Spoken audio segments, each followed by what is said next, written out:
अक्सर हम लोग के दिमाग में एक सवाल रहता है कि कौन सी मटीरिया मेडिका में कौन सी पर्टिकुलर दवाई बहुत अच्छे तरीके से दी हुई है। या हम सुनते भी हैं कि केंट ने इस पर्टिकुलर दवाई को बहुत अच्छे से डिस्क्राइब करा है या नैश ने अपनी मटीरिया मेडिका में इस पर्टिकुलर दवाई को बहुत अच्छे से डिस्क्राइब करा है। और फिर हम सोचते हैं कि ये कैसे पता चलेगा। तो जब भी आप मटीरिया मेडिका डिफरेंट टाइप्स की पढ़ते हैं तो कभी कभार उन्हीं मटीरिया मेडिका की लाइंस में ही आपको रिकमेंडेशंस मिलते हैं बाय अवर स्टॉलवर्ड्स कि ये वाली पर्टिकुलर मेडिसिन की पैथोलॉजी अगर आप इस किताब से पढ़ेंगे तो आपको बहुत फ़ायदा होगा। जैसे कि अभी रिसेंटली मैं डॉक्टर रिचर्ड ह्यूजिस की फार्मेकोडायनेमिक्स पढ़ रहा था, जिसमें कि मैं प्लैटिना चैप्टर पढ़ रहा था। तो उसमें वो लिखते हैं, An admirable study of Hahnemann's pathogenesis and of the clinical use of the metal was done by Dr. Waith Mayer and was published in the Philadelphia Journal of Homeopathy, translated by Dr. Carl Denham। और वो आगे लिखते हैं कि doctor Karl Denon ने अपने collected works में इस पूरे स्टडी को उठाते हुए अपना इंटरप्रिटेशन प्लेटिना का लिखा है, जो कि एक एडमायरेबल स्टडी है और उसको हमें पढ़ना चाहिए अगर हमें हनीमैन की पैथोजेनेसिस समझनी है प्लैटिना के बारे में। अब जब आप प्लैटिना को कार्ल डेनम की मटीरिया मेडिका से पढ़ेंगे तो उसमें आप देखेंगे कि डॉक्टर कार्ल डेनम ने प्लैटिना को इग्नीशिया से कंपेयर कर रखा है। अब इग्नीशिया और प्लैटिना कोलैटरल रेमेडीज हैं। जब हम कोलैटरल रेमेडीज़ की बात करते हैं तो कोलैटरल का अगर मैं आपको पर्टिकुलर मीनिंग बताऊं तो वो ये है कि descended from same stock but having different lines. एक ही स्टॉक से निकला है पर आगे जाके दोनों की लाइंस डिफर हो जा रही हैं। अगर हमें ये सेम स्टॉक जानना है इग्नीशिया और प्लैटिना का तो that same stock is hysteria. आप डिफरेंट कंपेरेटिव मटीरिया मेडिका पढ़ेंगे तो आपको मिलेगा ये चेंजेबल मूड, ये हिस्टेरिकल नेचर इग्नीशिया में भी है, प्लैटिना में है। This is the same stock that it is descending from. अब बात आती है तो फिर इनके रूट्स अलग कहाँ होते हैं? रूट्स अलग इनके मेंटल पिक्चर में होते हैं, इनकी टोटल पर्सनैलिटी को जब आप देखते हैं तो होते हैं। अगर मैं आपको एक बेसिक रेफरेंस बताऊं तो लिखा है कि cases where platina seems to be indicated but does not cure on account of its non accordance with the mental symptoms, specially in ovarian affection of right side. Author लिखते हैं कि Platina indicated है पर काम नहीं कर रही है। क्यों काम नहीं कर रही है? क्योंकि जो मेंटल पिक्चर है वो प्लैटिना से नहीं मिल रही है। तो हो सकता है कि इग्नीशिया वहां काम करे अगर वो इग्नीशिया की मेंटल पिक्चर लेके आ रहा है, क्योंकि सिमिलैरिटीज हैं पर मेंटल पिक्चर में डिफरेंसेस हैं। अब इसी मेंटल पिक्चर के डिफरेंस को डॉक्टर कार्ल डेनम ने बहुत ब्यूटीफुली एक्सप्लेन किया हुआ है। मैं पढ़ के इसलिए आपको बता रहा हूं क्योंकि जो वर्ड्स उन्होंने यूज करे हैं उनको समझना बहुत जरूरी है, उनमें हेर फेर करना सही नहीं होगा और आपको समझ में आएगा कि कितनी ब्यूटीफुली उन्होंने ये डिस्क्राइब कर रखा है। जब वो इग्नीशिया की बात करते हैं तो वो कहते हैं कि ignatia has disposition to grieve, to brood in melancholy, sadness over sorrows.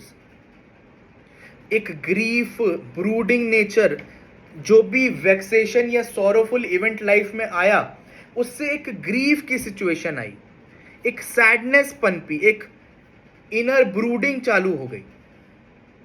और वो बोलते हैं कि इट इज वेदर रियल और imaginary, the cause of that suffering में भी रियल और इमेजिनरी।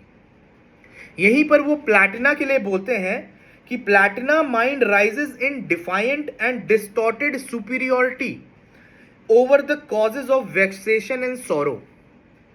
अब आप इसको फिर से समझिए, रूट एक ही है, जो सोरोफुल इवेंट है, जो वेक्सेशन वाला इवेंट है, वो रूट एक ही है पर दोनों के मैनिफेस्टेशन अलग हैं। जहां इसी सॉरोफुल इवेंट से एक ग्रीफ में, ब्रूडिंग में चला जा रहा है, वहीं इसी सॉरोफुल इवेंट से एक अलग तरीके की पिक्चर, एक सुपीरियोरिटी, ईगोटिज्म जिसको हम कहते हैं, एक उस इमेज में कि मेरे सामने कोई दूसरा क्या है, इस तरीके की पिक्चर आ जा रही है। और उन्होंने प्लैटिना को और डिफाइन करते हुए कहा है कि स्टेजेस होती हैं प्लैटिना की मेंटल पिक्चर की। वो पहली स्टेज डिफाइन करते हैं कि प्लैटिना पहली स्टेज में डिमॉन्स्ट्रेटिवली एप्रहेंसिव होता है, क्या होगा, अगर ये हो गया तो क्या हो जाएगा, कल को ये क्या होगा, कल को मेरी अगर ये बीमारी लगी तो क्या हो जाएगा। एक एप्रहेंसिव नेचर होता है प्लैटिना का, जो कि आपको दिखेगा डिमॉन्स्ट्रेटिवली एप्रहेंसिव। ऐसा नहीं है कि वो दिखेगा नहीं, अंदर रखेगा, वो आपको उसके हाव भाव में, उसकी बातचीत में दिखेगा। उसके बाद वो बोलते हैं कि जब सेकेंड स्टेज आती है तो ऑल्टरनेटिवली डिमॉन्स्ट्रेटिवली लैक्रिमोज एंड बॉइस्टरसली मेरी। वो बोलते हैं एक तरफ एक ऑल्टरनेटिंग स्टेज मिलेगी आपको प्लैटिना में सेकेंड स्टेज में, एक तरफ एकदम ही उदासीन, एकदम ही लैक्रिमोज हो जाएगा, तो दूसरी तरफ उतना ही एनर्जेटिक और उतना ही खुश दिखेगा, और ये स्टेट ऑल्टरनेट करेंगी। एंड इवेंचुअली थर्ड स्टेज में जब आप प्लैटिना को देखते हैं तो वो होती है अब्सर्डली सुपरसिलिशियस, सुपरसिलियस से आप क्या समझते हैं?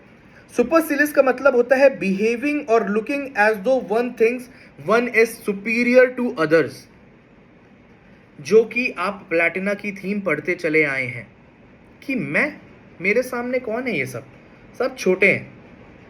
आपको उन प्लैटिना के पेशेंट का औहदा भी देखना है, सोशल स्टेटस भी देखना है।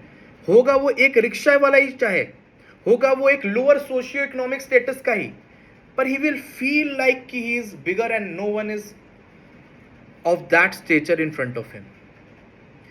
एक बहुत मेजर डिफरेंस और जो बहुत ब्यूटीफुल तरीके से वो बताते हैं कार्ल डेनम इग्निशिया और प्लैटिना में, वो लिखते हैं प्लैटिना इज डिमॉन्स्ट्रेटिव, मतलब personality of patient is obtruded on one's notice.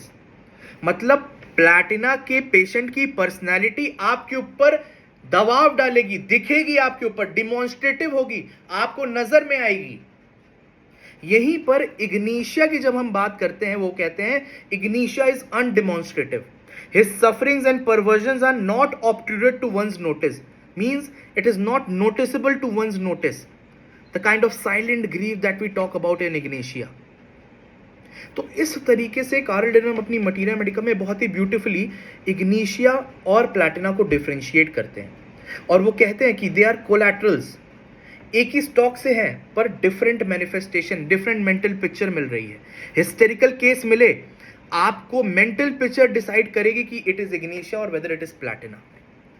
Thank you.